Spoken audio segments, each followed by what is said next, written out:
You have a boundary you need to set. Check out this True Love app in order to learn how to set healthy boundaries. I'm going through each Saturday one of the modules in the 6-week course on love. True love, improving your relationship. This week's is on healthy boundaries. If you want to go back to weeks 1 and 2, you can watch those videos. So, week 3, boundaries, the shape of safe, warm love. Why does this matter? Without boundaries, resentment grows. Resentment is a killer, right, to your relationship with others and with yourself. With rigid walls, intimacy dies. Like, don't throw the baby out with the bathwater, right? But it takes some work. Healthy boundaries make love clear, warm, and sustainable. What is a boundary and what is it not? A boundary is your behavior in service of your values, not a tool to control someone else. Yeah, I mean, it's your preference, right? It's like what you need to put in place to feel safe so your nervous system doesn't get flooded.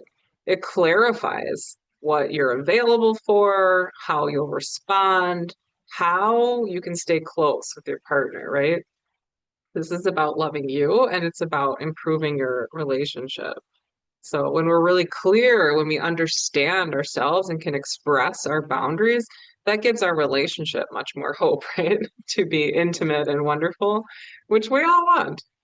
Okay, the boundary equation, value need plus clear limit.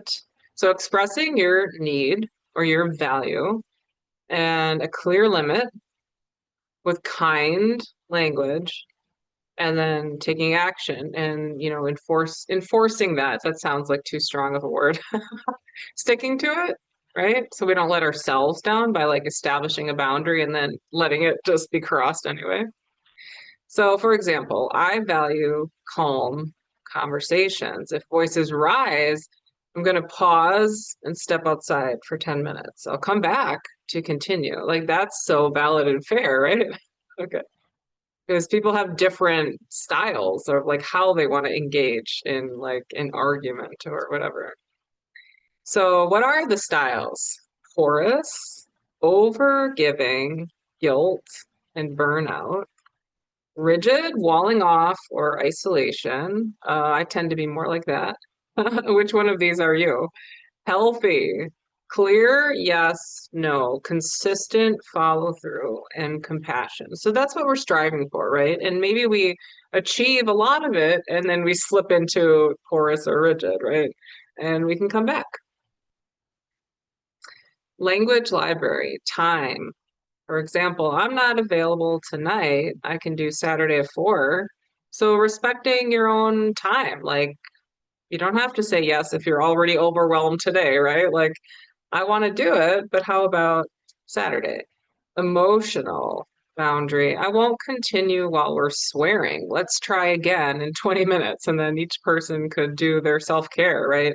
Go for a run, do some breath work, listen to music, punch a pillow, whatever, right? Come back calmer. Digital boundary.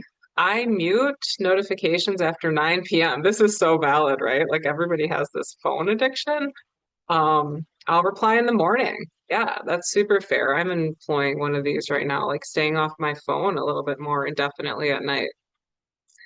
Family boundaries. We won't discuss our relationship at gatherings. If it comes up, I'll leave the conversation. So it's not like I'm going to leave the conversation, right? It's like, hey, this is what I need. I just need to not be discussing our personal stuff at family gatherings, and we can do it another time. So if that is crossed and it comes up, I'm going to calmly walk away, right? Sexual boundary. I'm a no to that. I'm a yes to blank. Yeah, like getting to know yourself in that way and doing what is right for you and being able to communicate that.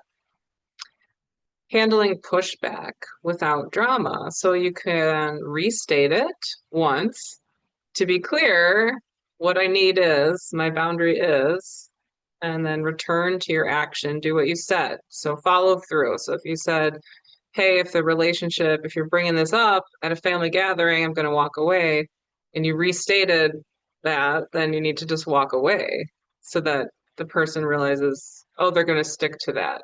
It's not against me. It's not dramatic. It's just they're going to stick to that. Repair tone later. Warmth and firmness can coexist. So it's all about doing your inner work because that, for example, is where I'm able to do this successfully, right? Like communicate my needs clearly with love, right? Because it comes from first doing that inner work. Reevaluate fit. So if chronic disrespect persists, then what do you choose? Like maybe you don't want that relationship or you want to lessen time spent with that person or whatever it is, right?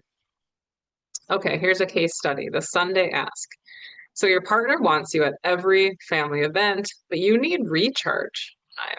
So your old pattern might be say yes and then feel resentment. And your boundary could be I'll join 2 Sundays a month. On off weeks, I'll video call your mom. Connection is preserved, energy is protected, like you can have what you need and work with what someone else needs, right? So common myths, for example, if I loved you, I'd have no boundaries. A lot of people actually feel this way, but that's not the case. Like love without boundaries isn't love, it's fusion. We want to maintain our separate self as well as this third thing, the relationship, right? There's you, there's me, and there's our relationship. Boundaries are ultimatums. No, not if they're done in the right way, right? Ultimatums try to control others, whereas boundaries govern you.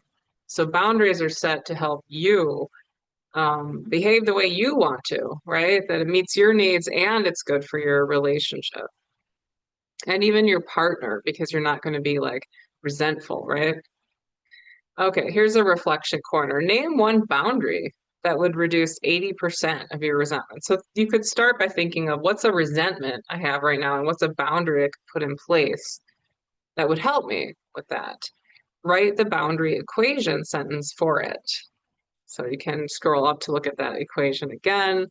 And then when you're done here, you would move on to the next week. So this is kind of like a quick way to dive in deep and also move forward quickly, right?